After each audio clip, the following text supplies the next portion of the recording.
Hello guys, ஐ ஆம் Arun Soumi. Okay, நம்ம video போகிறதுக்கு முன்னாடி என் சேனலை சப்ஸ்கிரைப் பண்ணிக்கோங்க. முக்கியமாக பெல் லைக்கை ப்ரெஸ் பண்ணிக்கோங்க. ஓகே, வீடியோக்குள்ளே போகலாம். இப்போ நம்ம பார்க்க போகிறது ஹோம் ரெமெடி. என்ன ஹோம் ரெமெடினா, ஹேர் ஃபால், டேண்ட்ரஃப் இதெல்லாம் க்யூர் பண்ணுறதுக்கான ஹோம் ரெமெடி. இதுக்கு என்னென்ன பொருள் வேணும்னு பார்த்துடலாம். சின்ன வெங்காயம் ஒரு பவுலில் எடுத்துக்கோங்க. நம்ம ஹேருக்கு தகுந்த மாதிரி பவுலில் எடுத்துக்கோங்க. நெக்ஸ்ட் வந்துட்டு ஒரு கற்றாழை எடுத்துக்கோங்க. நெக்ஸ்ட் வந்து ஒரு வெந்தயம் எடுத்துக்கோங்க. அப்புறம் கோகோனட் ஆயில் இல்லைன்னா ஒரு சாதா ஆயில், எனிதிங். கோகோனட் ஆயில்னால் பெஸ்ட்டு. ஓகேங்களா? இதெல்லாம் எடுத்துக்கோங்க. எடுத்துகிட்டு இந்த ப்ரிப்பரேஷனுக்கான தேவையான திங்ஸ் எல்லாமே இது தான். ஸோ இதெல்லாம் எடுத்து வச்சுட்டு நானும் இப்போ எடுத்து வச்சுட்டேன். இதில் வந்துட்டு ஆனியன், வெந்தயம், கற்றாழை ஜெல் இதெல்லாம் போட்டு மிக்சியில் போட்டு அரைச்சிட்டேன்.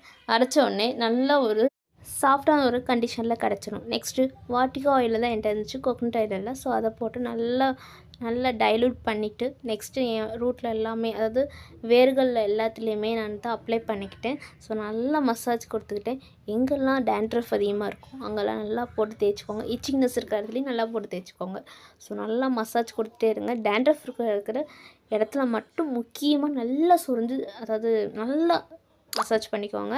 தென் அதுக்கப்புறம் நல்லா மசாஜ் பண்ணதுக்கப்புறம் நீங்கள் வந்துட்டு அந்த கையில் வந்துட்டு அந்த முடி வந்து இழுத்து விடுங்க. ஏன்னா அப்போ தான் வந்து உங்களுக்கு ஓகேவாக இருக்கும். ஸோ உங்களுக்கு சப்போஸ் அந்த இது எனக்கு குவான்டிட்டி வந்து எவ்வளோன்னு தெரியல, ஸோ சீக்கிரம் தீர்ந்து போச்சு, வெங்காயம் எதுவுமே இல்லை அப்படின்னா ஒன்றும் கவலை இல்லை. கோகோனட் ஆயில் வச்சு நல்லா வந்துட்டு கையில் தேய்ச்சி நல்லா அப்ளை பண்ணிக்கோங்க. நீங்கள் ஜாரில் கொஞ்சம் இருக்கும், அந்த ஜாரில் இருக்கிறதையும் புழிஞ்சி நல்லா இது பண்ணி தேய்ச்சிக்கோங்க. முக்கியமாக உங்களுக்கு வந்து எங்கெங்கெல்லாம் முடி வளரலையோ அங்கே தேய்ச்சிக்கோங்க. நெக்ஸ்ட் வந்து சில பேர்த்துக்கு ஐப்ரோவில் வளராது. ஸோ அதுலேயும் கொஞ்சம் நல்லா தேய்ச்சிக்கோங்க. தேய்ச்சதுக்கப்புறம் ஒரு 5 or 10 minutes வச்சுக்கோங்க. ஓகேங்களா? வச்சுட்டு பாத் பண்ணதுக்கப்புறம் என் முடியை பார்த்தீங்களா எப்படி இருக்குன்ட்டு.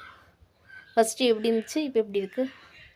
ஸோ இந்த மாதிரி ஆயிரும். ஸோ உங்களுக்கு முடி நல்லா லென்த் இருக்கிறதோட பிரெத் அதிகமாக உங்களுக்கு காட்டும். லென்த்தாகவும் இருந்துச்சு. ஸோ எத்தனையோ ஹோம் ரெமெடி நான் பண்ணி பார்த்தேன், எதுவுமே எனக்கு சாட்டிஸ்ஃபைடாக இல்லை. ஸோ இது எனக்கு சாட்டிஸ்ஃபைடாக இருந்துச்சு.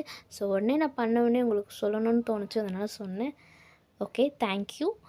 மறக்காமல் சப்ஸ்கிரைப் பண்ணுங்கள், லைக் பண்ணுங்கள், ஷேர் பண்ணுங்கள்.